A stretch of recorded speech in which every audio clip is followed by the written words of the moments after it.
We're in Microsoft Exchange 2010. This also works in 2013.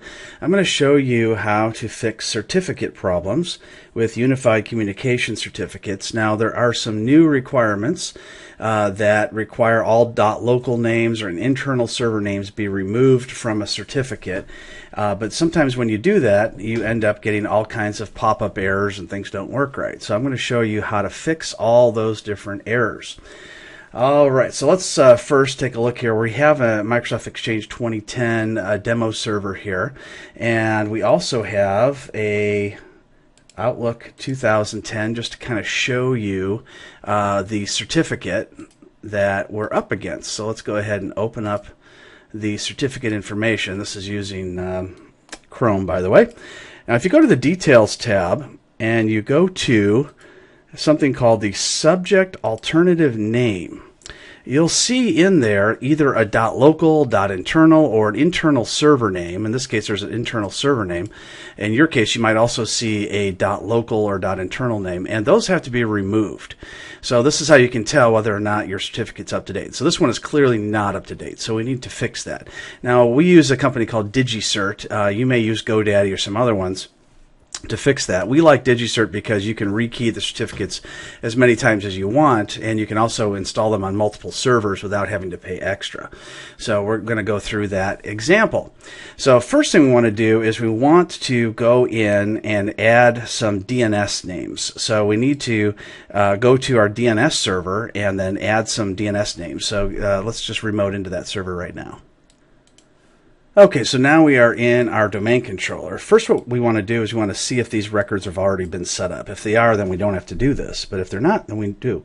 So we're going to do a ping, and we're going to put in a mail dot the name of the certificate.com. All right, so that needs to resolve to the internal name of the email server. So let's make sure that it does. Oh, we got to change that to a -4 in order to get the TCP/IP version 4. There we go. So that's the exact same internal server, so that's fine. Next thing we need to do is to do the exact same qualified domain name, but a different front-end name, and that's going to be AutoDiscover. So that one's not there. So we need to go in and add that. So let's go ahead and go to Tools, DNS, and then let's expand the forward lookup zones. Now, if you don't see a .com domain for your particular website, then you need to make sure and add the zone simply by right-clicking and choosing New Zone, and then you create a new forward lookup zone.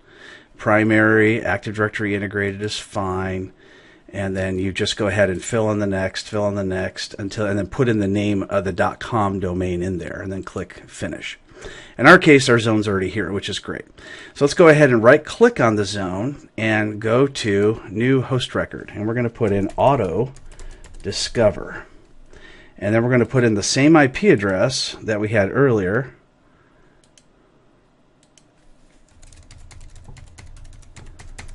Okay. And click Add Host. Don't worry about the reverse record. Click Done. All right, so now we're back to our command prompt.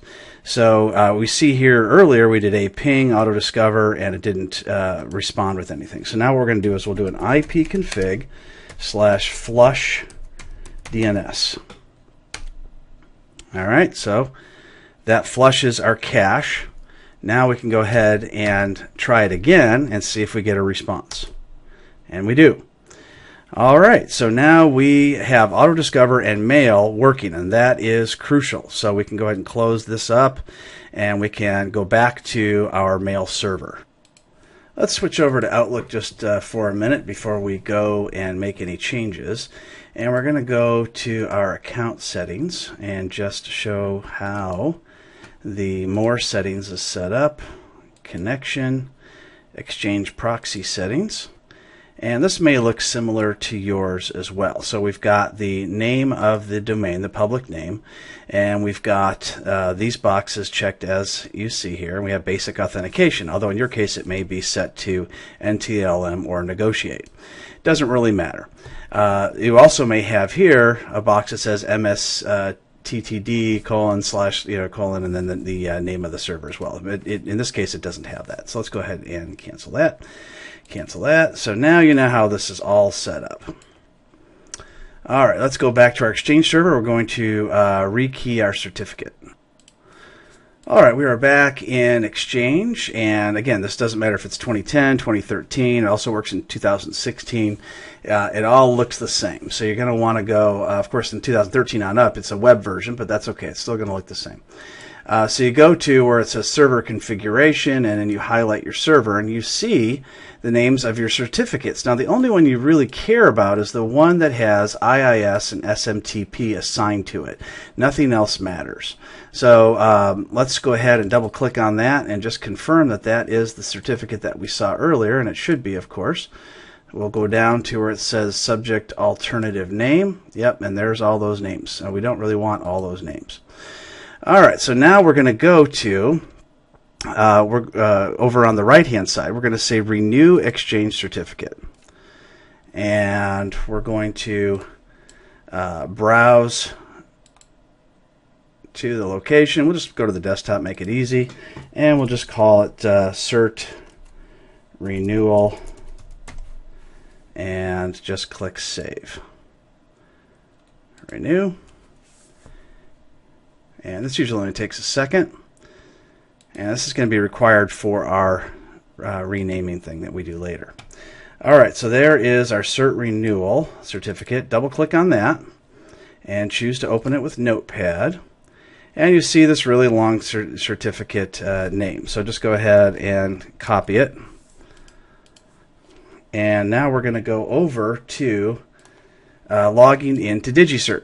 Now in DigiCert, it will allow us to rekey our certificate, but in this case we're not going to choose to just rekey it, we're going to choose to add and remove names. So this does both. It both rekeys it and it allows us to add names.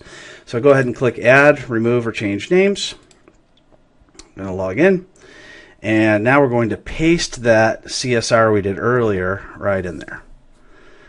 All right, now we're going to go down to the bottom and choose Next Step. All right, so now we see all these names in here, and we just don't need them all. So we're going to just remove the internal name of the server.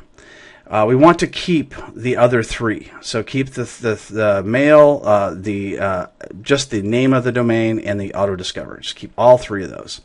Go ahead and let's go to the next step. And we just want to confirm that we're just removing this one thing. And like I said, if you see a .local, .internal, remove those as well. And we're going to submit the request. All right, so now we got to wait a couple of minutes for the certificate, and I'll go ahead and pause the video until we get that, and then we'll go from there. All right, our certificate is good to go, so let's go ahead and click download it. And let's go ahead and click download again. And we'll just grab that file and copy it. And then we'll paste it into our session. All right, so let's go ahead and take a look at it.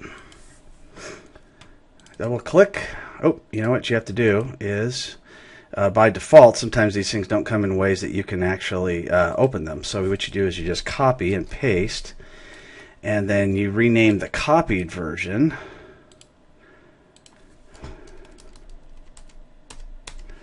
.p7b. All right. Okay. Oop, there's already one on there called that. So let's rename that one old. Okay, now we can rename this one.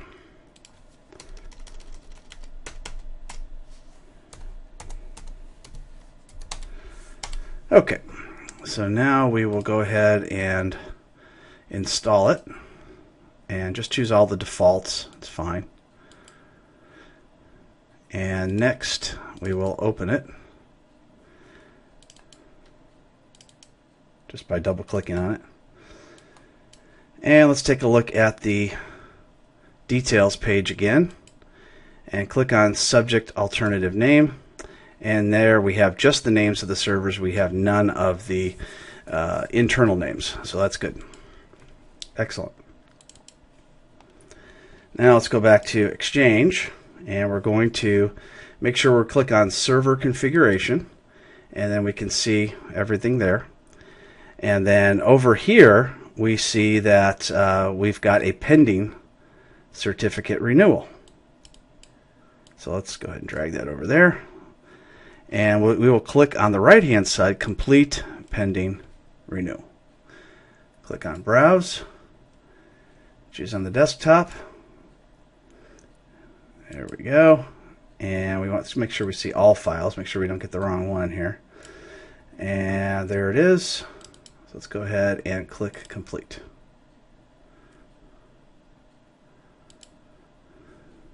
All right. So now this new certificate basically has the same expiration as the old one in some cases. In other cases, you might see the expiration has changed. But you can see that IIS and SMTP is still assigned to the old one. And just to confirm this is the new one before we assign any services to it, we'll double click on it. We'll go to details. And we'll go to the exact same place we did before just to make sure. Subject alternative name. Yep, that's the right one. And now we'll go over and we will choose Assign Services. And now we have to do is just check the boxes for SMTP and IIS. Next, and Assign. And this is usually pretty quick. You should get a pop-up box here saying, you sure, yep, you want changing the thumbprint? Yes, we do. And we'll go ahead and click Finish. Now we see that this has reversed here. So now we have IIS and SMTP on here. The old one still has SMTP, but only one certificate can have IIS on it at a time. All right, now at this point you can delete the old certificate if you want. We're going to hang on to it a little bit longer just for testing purposes. So let's go back to our Outlook, and let's close Outlook. And let's open Outlook back up again and just make sure everything still works. Okay, it says I'm online. We're good to go. Okay, great. All right, so now we need to go and change some other settings. Otherwise, we may have some pop-ups that happen a little bit later on. So all these procedures have been documented in a Word document that I will make available in the annotations. So if you don't see it in annotations, just make sure that you have your annotations turned on. You can click on that link and you can get this particular Word document that's step-by-step everything that we're doing here today. All right, so we've already done the auto-discover. We've already done the rekeying. We have not done the IIS reset or the recycling of auto-discover and RPC app pools. So let's just go ahead and do that right now. So what we'll do is we'll go ahead and open up IIS, and then we will, let's see, here we go, administrative tools, and we'll also open up a command prompt. So IIS reset is actually a pretty simple command. It just resets everything for all the changes that we just made. And then we're also going to recycle a couple of different application pools that IIS reset alone does not do. And that will confirm that all the changes we just made have definitely taken place. All right, so that has successfully finished. Now we're going to go down to application pools. And there's just a couple of different ones we need to reset here. So let's expand that out. Okay, so we're going to do the OWA app pool. Just right click on it and choose recycle. Very good. And we can also do the auto discover one as well. And if you have any issues with anything else, you can recycle these anytime you want. The recycle just means it just restarts it. That's it. All right, so that's all done. Excellent. Let's go back to our document and take a look and see where we are.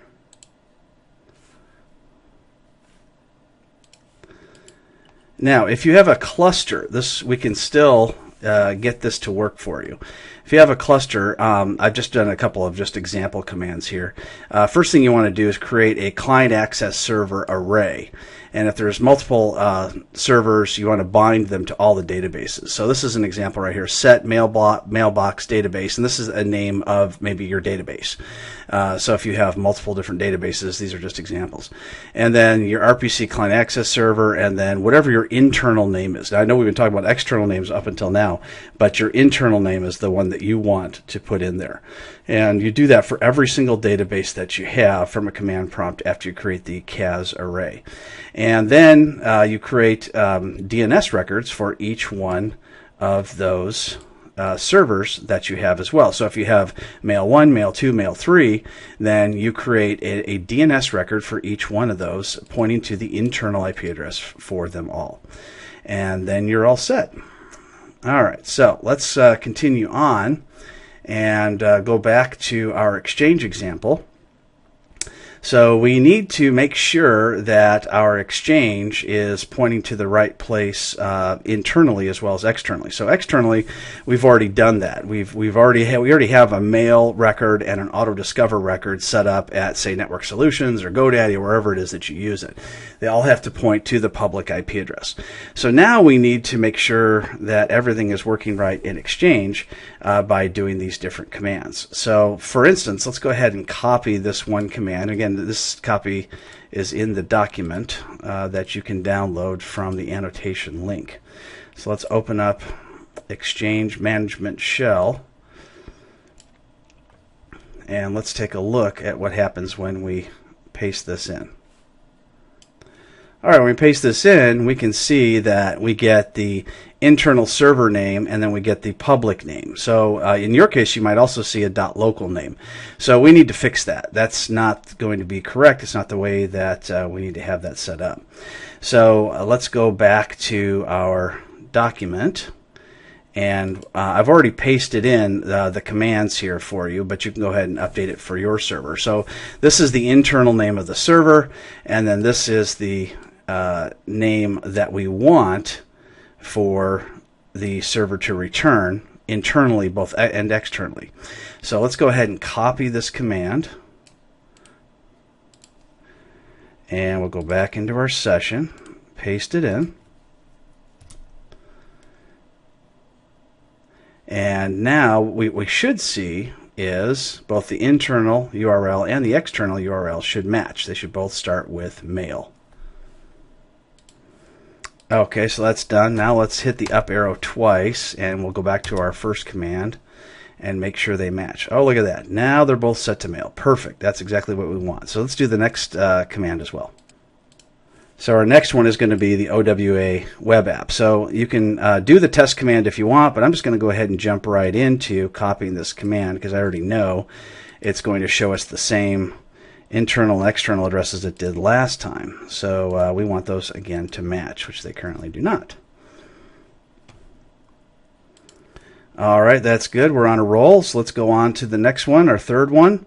Again, let's copy all those over.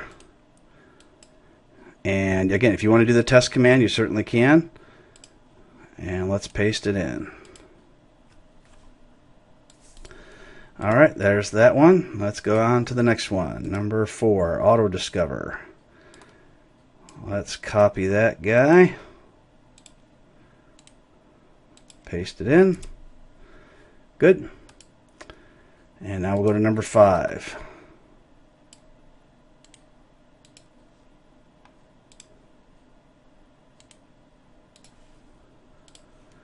Another good one.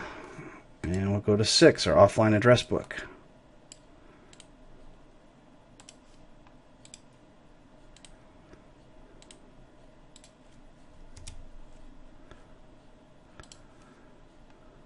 All right.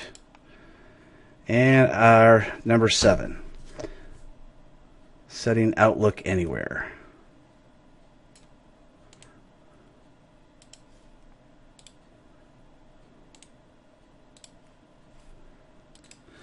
Now, if you get an error on that last command, that's okay.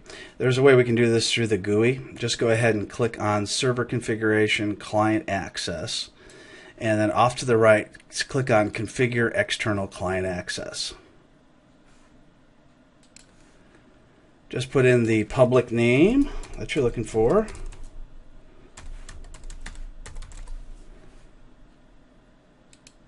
And click on the name of the server. Configure. And then finish.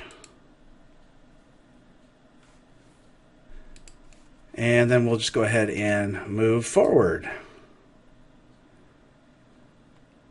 All right, so a couple of the things that we've noticed is that sometimes the auto-discover virtual directory just doesn't work the way you expect it to. So we can do a test just to see if it's set up. A lot of times it just shows nothing but blank, which is really odd. So let's just go ahead and paste that in. I forgot to put in the name of the actual auto-discover default website. But anyway, I went ahead and fixed that in the document. And then when I did the get, I actually get a blank response. So there's just nothing there. So what we do is we go ahead and set both of these commands.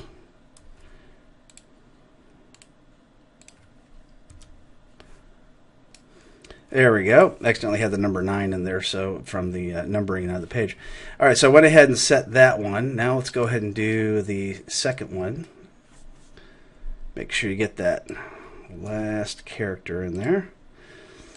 And we'll paste, and let's get rid of the number 10 at the beginning before we start.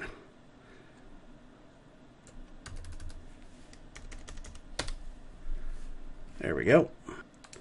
All right, we can go ahead and close that box, and now we're going to go back to our administrative tools, IIS, and also a command prompt, and we're going to do IIS reset one more time.